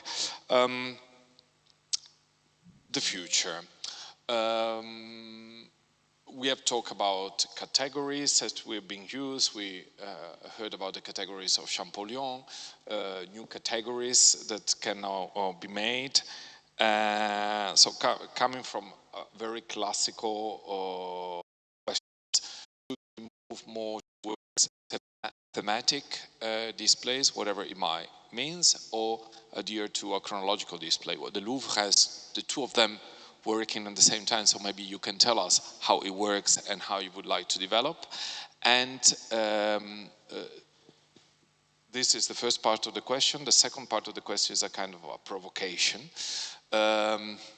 During the pandemic, Italian newspapers were closed for 18 months, and the Italian newspaper were wondering whether we should reopen museums.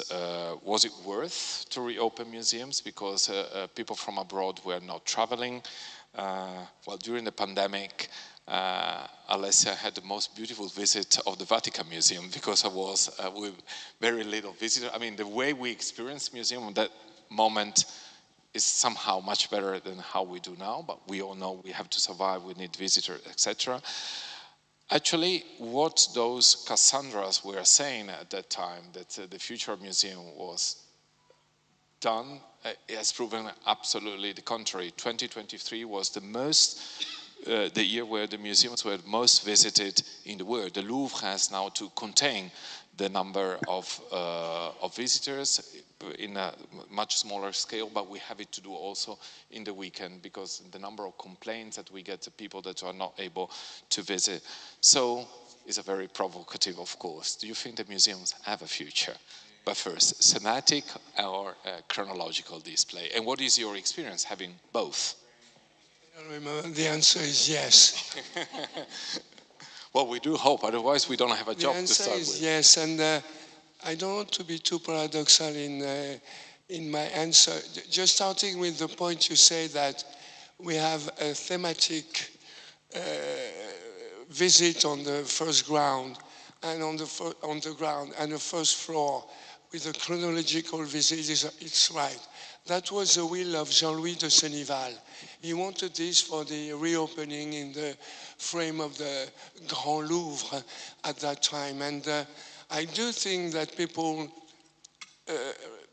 recognize what they are looking for, you know, when there is a room devoted to the scribe and writing, a room devoted to techniques, bronze, glass, stone, wood, so forth, to the house, to the jewelry, whatever. So it is something that is appreciated, I would suggest. And of course, the chronological and history of art on the first floor is also a way to get into this chronology, which is so long and vast. And also, and perhaps it is the beginning of a try to answer to the facade of the museums, you know, Neal. And talking from the Louvre facade, it is quite a challenge too. May I risk the idea that people, when they come to museums, they also are in need of solemnity, of something impressive that makes them understand all the abilities, whatever, in which, would it be technical? I agree, Willeke. Would it be a Donatello? Whatever. But to have the possibility at a personal, individual level to face solemnity. And this is why I would say that museums have a big future in front of them. It's something that everybody deserves, and something, of course, that museums are among each. Monuments, of course, give solemnity too, but museums. In a place of ritual, I have been reading an article recently in describing the visit to a museum as a kind of visit to a temple, where there is a certain rituality, you have to do certain things, you have to behave in a certain ways, there are rules, and then there is the epiphany or of the masterpieces, and you have a certain path that you have to go through. There is a kind of rituality in the way you visit it, even though sometimes we try to break it, but there is, and maybe this is what scares people of a threshold, some people. Picking up on what Vincent said, I think of course, I think there is a future to museums, but I think it's good that we continue asking the question. Given that we're a university museum, one of the things we've been doing is working with colleagues that range from the psychology department to the public health department and so on, to consider the social but also the well-being contribution that museums can make. And I think this is really important. There are going to be people interested in culture, society, ancient history, ancient Egypt, whatever. But it's also the value that museums can provide to the community is something we're only beginning to understand. And I think there are opportunities there. And it's interesting, you talk about ritual. Another project we're doing is around how children that are between the age of 2 and 5 navigate the museum. And of course, they navigate in a very different way with their peers because they don't come with the expectations or indeed the understanding that you're supposed to keep quiet. You're supposed to look and not talk. And they have a much more embodied experience of the museum. And so I think that's just an example of where I think there's a lot of research to do on not just how visitors interact with the museum, but what the museum can do for communities. And I think that's where the future lies and doesn't run counter to learning about the dynasties or the scribes of ancient Egypt and so on. But I think we need to take a holistic approach to what a museum can be.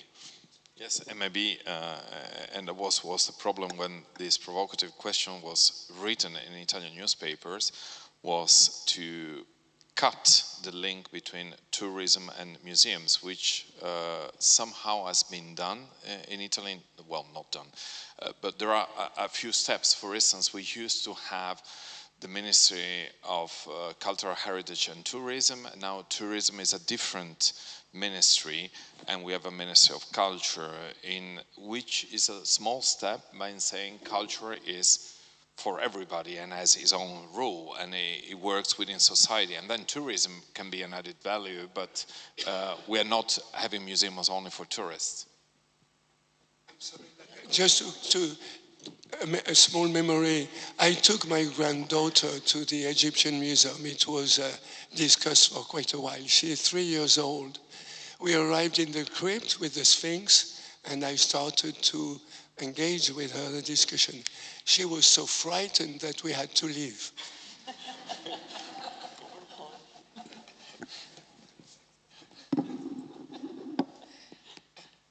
I just wanted to add something that I've heard in recent times that sort of speaks to engaging, which is that when you used to go to museums, you would be quiet, you would look at a piece. And I've heard over time a number of colleagues say, I wish people wouldn't photograph themselves. I wish they wouldn't just come in here and take photographs. But for me, they're there. They're reacting to what they're looking at. They're engaging in their own kind of way, which is taking a photograph or taking a selfie. And they are participating in enjoying that piece that has grabbed their attention. And so although it may not be the way traditionally we think about going to museums and looking at a piece and trying to understand it in quiet, I think it's great. I think it's something that is just a new way of engaging with art. Yes, and I think it's important if we all say, for instance, that one of the very important steps of the birth of a contemporary museum is when La Grande Galerie du Louvre was opened. Well, contemporary artists were called to copy the masterpieces of the past, and engaging with new technological means is also a way of interacting. I do agree with you that we cannot predetermine beforehand how people should experience, and people are in front of this work of art or material culture, and they can interact in whatever way they interact. I think we should facilitate it somehow. Friederike. Yes. I think, of course, the museums have future, and our experience after Corona was that it was very much appreciated that the museum opened. There were visitors who thanked us a lot. It's so great that the museum has opened again. So it's a place where people want to go, and visitors want to not only that they're interested in ancient Egyptian culture and that they want to have this appointment with Egypt, which is really the case, they want to visit a place where they feel comfortable. And I think that we should have in mind as museum directors as well. They want to feel comfortable. And I know that it's just a small note from Berlin. You know that we have the Humboldt Forum opposite. We have many visitors coming after the Humboldt Forum to the Neues Museum. And then there is a big relief and they say, now we are feeling comfortable. So that is the resigning visitor. In the Humboldt Forum, you have the resigning visitor. And that should be a kind of message for us. We have to look for the visitor that he or she or that they really feel comfortable and they get the message. Yeah, but it must be in a nice way. And sometimes we are overdoing it. Yes, sometimes we are overdoing it. And sometimes we are overthinking. It was nice when you said at a certain point, this is, the Egyptology is thinking, not the museum person. So sometimes we are overthinking a lot of issues, which is nice. I mean, it's our disciplines, but sometimes we tend to forget that the people also come because they really, and sometimes we are overthinking also the fact that it's perfectly all right. There are people that will never come to museums. There are things that I don't do in life and I'm perfectly fine in not doing, and there are people who do not like museums, and we have to come to terms with that. So Diana, has the Met a wonderful future ahead? Tourism versus being part of society is a difficult compromise, balance that you have to find. Can you just rephrase that? Is over-tourism a problem for the Met? How do you envisage the future of the Met within the city of New York? All right, over-tourism. I wasn't going to say this, but I will, just because it will make everyone who likes Egyptology feel good. They did a survey at the Met of international visitors, New York City visitors, and visitors from the United States. And in every category, ancient Egypt was number one. Every category. We took them all. And interestingly, Greek and Roman was next for most, what people came to the Met to see. So I think there's a potential future at the Met, at least for Egyptian art. We do have climbing visitorship again. Right before COVID, we had 7.4 million people, which is probably not as much as the British Museum and the Louvre, but it's a lot of people for our space. It's less than that now, but I will be straightforward. Dender can't take it anymore. I personally feel that the interior of Dender has to be unavailable to visitors just because the volume is so high. It just can't take all of those people tromping back and forth. So you can get up close to it, but right now we haven't solved the problem of going inside. I think for us, in addition to volume of visitors, one of our biggest problems is always going to be funding. I don't know if this is, it's so different in Europe from the United States, but supporting as many galleries as we have is tough. It's hard to find that kind of funding. We don't have national funding like you get in some countries. And I realize it's not always easy to get that. Well, we share your destiny. To my colleagues in Europe who sort sort of have national funding. We share your destiny, where the Museo Egizio also doesn't have national It's funding, hard. and it is a problem. It is a problem with also because well, sometimes, I mean, there are tasks that you have to carry out, regardless whether people come in or not. Safeguarding, taking care of the cultural heritage, taking care of our collection, doing research is not something optional. Staff. And staff, of course, to pay salaries of, and not having national funds means, in our case, not being really able to plan ahead of time is quite difficult.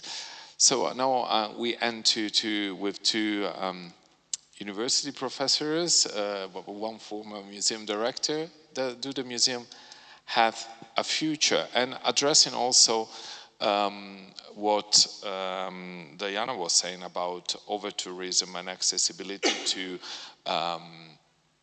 to collections. I was reading an article saying that the Louvre is the most non-inclusive museum. Was a provocation because he said was the most visited museum, 10 millions, which meant that 7,990,000,000 people do not get access to the Louvre.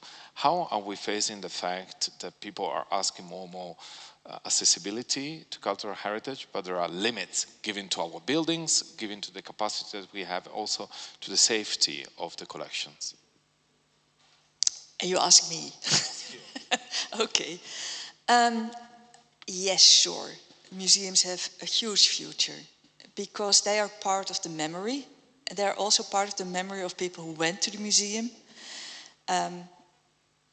But to deal with too many people in a museum, which in a way is a luxury problem, could be by doing exactly what you're doing, opening it up for people to just come in and occasionally experience something that also lowers the threshold.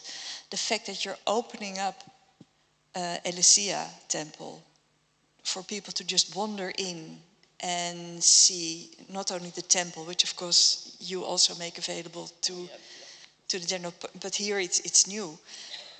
But with that, also give all this information on top of the temple. I think that is a model that actually can be expanded. I'll give you a funny example.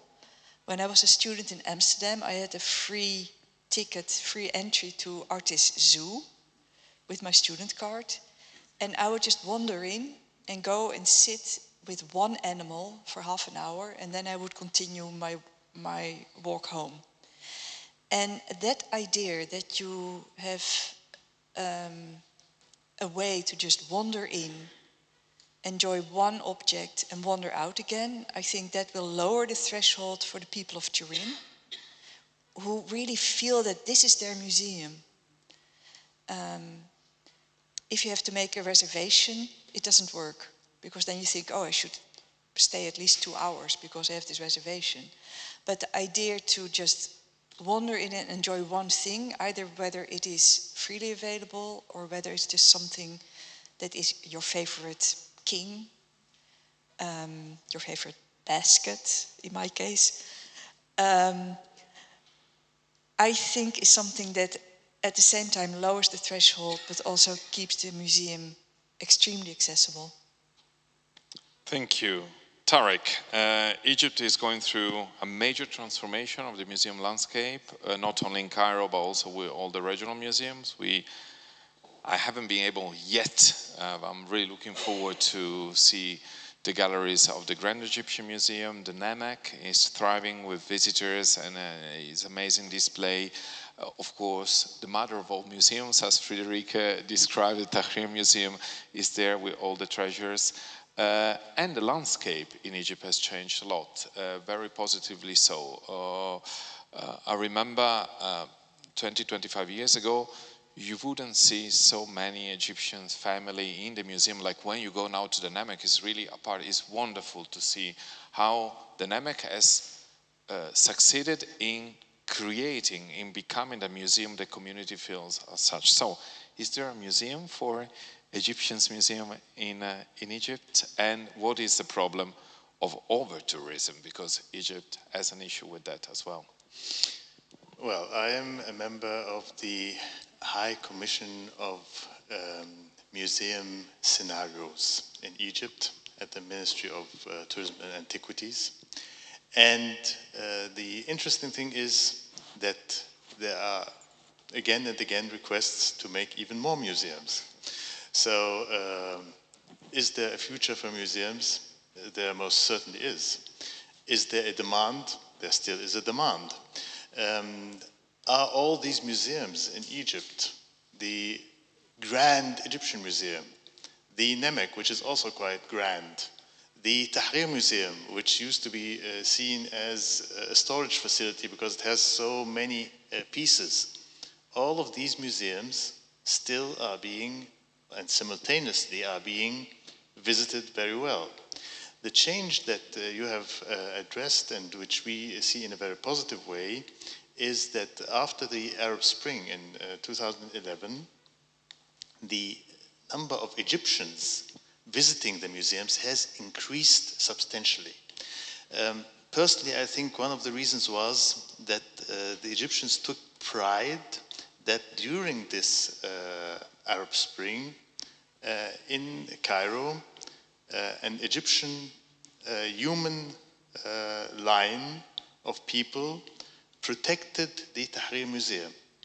So the people really felt now that they played a role in protecting their own heritage, and they want to see it.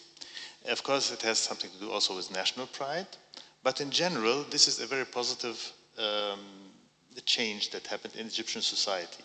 When I was in charge of the Grand Egyptian Museum, I told the colleagues and the designers and the storyline writers and so on, again and again, we are not building a museum only for tourists. We are building a museum in the first place for Egyptians to welcome their foreign visitors. And I think this is very important. The point that you addressed concerning thematic or chronological, this has something and this has something. So for instance, my initial idea for the 12 galleries was for them to be chronological. And the idea was because they are so big, the visitor needs a kind of a guideline that he can follow, so that he knows, okay, I'm going in a chronological way, even if I don't see everything, even if I only see some things, but I have a kind of a path. The thematical approach makes it a bit more challenging, but again, you see certain themes, and maybe you don't see all the themes. So this has points for it, and the other approach also has points. Trying to combine them both is not always easy, but at the end, the idea in Egypt with tourism, yes, we are still striving to have even more tourism. So within the next decade, we would like to have the number of tourism that we have now doubling. The Grand Egyptian Museum has been built in a way that it can house, or it can welcome, up to 9 million visitors per year. I would say at the beginning we will have something like 3 million, which means that there are possibilities to still have more. And reality can catch you, because the Louvre was developed to have 4 million visitors, now has more than the double, so you never know. Well, then we need to make even the grander museum. But for now, the idea is the challenge is two things, maybe to take from what my colleagues said. The first thing is the museum, and this is happening right now, the museum must be also a social hub. This might not be very much to our taste, because there are being concerts, there are being also exhibitions, there are being not archaeological exhibitions, but all kinds of exhibitions. There are being even commercials done at museums. But the idea is the museums are alive, and the community is engaging, and the community is talking about these museums. And this will help. The other thing that is most important, to sustain these museums, because this is the big challenge for us now, beside the scientific side, and the Egyptology comes into the game. Of course, Egyptology will also still continue to develop and to become even more interesting for younger students now, because to cater for museums, we need to provide new information. We need to provide new things that research in Egyptology can only provide. So here, academia and museology come together, and then we all have to find together means how to finance it all. Yes, well, thank you. I just was watching on my watch. I thought it was earlier than I thought. We've been discussing for almost 2 hours, covering a lot of questions. Before we end and we go to our coffee break, I would like to ask, are there questions that you would like to address to our guests or to some of them? Yes.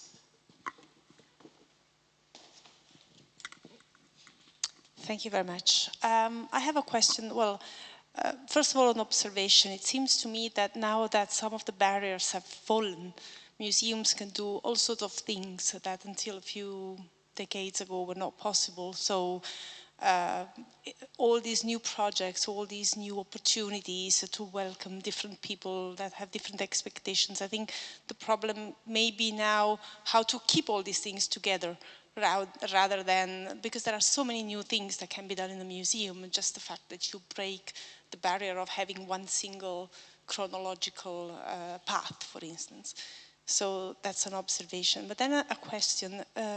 There will always be people that come to a museum that contains a collection, an ancient Egyptian collection, expecting to learn a little bit of everything.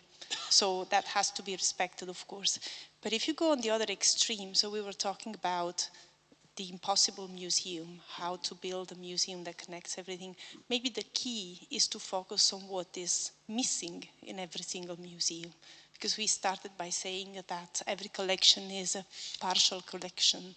We only have bits and pieces, and there is so much that we have lost that we don't know. In so many cases, we study something and then we have to stop because we simply don't know something. So maybe my question is, among museums, would the absence of the objects in each collection be a key to establish new collaborations? Can I give a quick answer? Then I don't know what my colleagues think.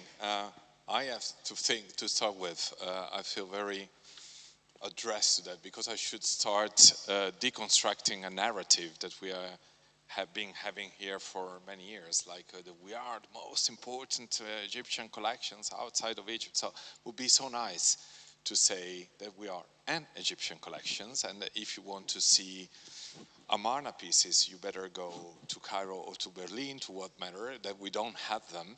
And also, because I think that could also enhance the community, where towards a kind of impossible Egyptian museum, that we all can say that we say part of the story, but then please go and visit either the website or go to other museums if you're interested in different periods. I'm quoting Amarna because, of course, is one of the period that more fascinates public at large, and so many people come to the museum and say, oh, well, we haven't seen Nefertiti, or we don't see important pieces, and say, well, we don't have an Amarna collection. I mean, we have a very limited collection. Now, Professor Ray Johnson is working on the Talatat in our museum and put them together, but you have a point in saying, and there is an example that I like it a lot is the National Museum of Antiquities in Stockholm, where all of a sudden you enter in a room and the room is empty. And they say, and there is a huge showcase with names and chronology, and say we don't have any piece concerning that. And in the room before, they even say we have lost so many objects belonging to women and children, part of society that we don't know. So it's not easy to, and I'm talking for this museum, to change perspective, not to say that we are so big, but to say that we just say a little part of the history. It goes back to the question I asked you in the beginning. How can we connect the idea of this museum trying to, in the narrative, to talk about Egypt from A to Z, while classical collection in this country are more focused on the place they come from, so they can tell part, and then it's immediately clear that you have part of the history, not a complete one. I mean, we've heard the term universal and encyclopedic several times today, but even the biggest museums, the Metropolitan, British Museum, Berlin, and so on and so forth, they are also museums of absences and suppressed voices and so on. And so you talked about emptiness. So that's one strategy that's been taken. The Hunterian in Glasgow, which is a university museum, has in its first room of paintings now, half of the paintings are just empty frames. And I think that can be quite a powerful message, but it also means more things are in the basement and are not seen. So there's a balance to be reached there. One of the other strategies that is increasingly being taken, of course, is to use contemporary artists to bring in voices that aren't represented. One of the most powerful examples I saw of that is in the Africa Museum in outside Brussels, which has very, very difficult colonial histories, and has written out African expertise and experience. They have used African, one particularly powerful piece casts shadows of African names across some of the very disturbing kind of colonial architecture and so on. So there are ways of doing it, but I think we also need to respect that visitors are coming to museums to see things. And so how do you achieve a balance between the two? Well, looking at the watch, I would say I would thank you for being here. Has been a very nice gift for the museum. Your presence, of course, as an advisory board, and for being here and for discussing with us about the past and, as I understood, well, a very nice future. I want to end with a. So when we came out with the idea, memory is our future, we have tried to be inclusive, but then it shows how careful you have to be with every single word you've asked. So a semi-critical article has been published where our claim has been questioned to say, whose memory are you talking about? Well, I think at least we were trying to be very neutral. Memory, let's say, is universal. Let's say it's not a memory only of Turin. I do believe that what we are trying to do is to say that this collection belongs to the world, and we are trying all our best to build up an international memory without boundaries. So thank you so much for being here, and now there is a coffee break at the back.